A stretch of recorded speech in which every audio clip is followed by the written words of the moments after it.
அஸ்ஸலாமு அலைக்கும் வரஹ்மத்துல்லாஹி வபரகாத்துஹு. தினமும் ஒரு ஹதீஸ். ஒரே ஒரு ஆடையை மட்டும் அணிந்து கொண்டு தொழுவதை பற்றி ஒரு மனிதர் ரசூலுல்லாஹி ஸல்லல்லாஹு அலைஹி வஸல்லம் அவர்களிடம் கேட்டதற்கு, உங்களில் ஒவ்வொருவருக்கும் 2 ஆடைகள் இருக்கின்றனவா என்ன என்று அல்லாஹுவின் தூதர் அவர்கள் அந்த மனிதரிடம் கேட்டதாக அபூ ஹுரைரா ரலியல்லாஹு அன்ஹு அவர்கள் அறிவிக்கிறார்கள். நூல் புகாரி, ஹதீஸ் எண் 358.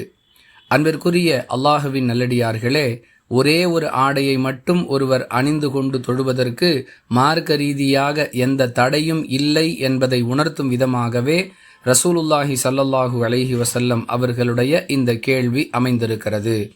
ஒன்றுக்கும் மேற்பட்ட தாராளமான அளவில் ஒருவரிடம் ஆடை இருந்தால் அவர் பல ஆடைகளை அணிந்து கொண்டு தொழுவது குற்றமல்ல. அதே நேரத்தில் ஒரு ஆடையை மட்டும் அணிந்து கொண்டு தொழுவதற்கு மார்க்கத்தில் தடை இருக்கிறதா என்ற கேள்விக்கு இல்லை என்று நபிகளார் பதிலளித்ததாக இந்த ஹதீஸ் நமக்கு பாடம் சொல்லுகிறது. புரிந்து நடந்து கொள்வோம். வாஹிர் தஅவானா அனில் ஹம்துலில்லாஹி ரப்பில் ஆலமீன். அஸ்ஸலாமு அலைக்கும் வரஹ்மத்துல்லாஹி வபரகாத்துஹு.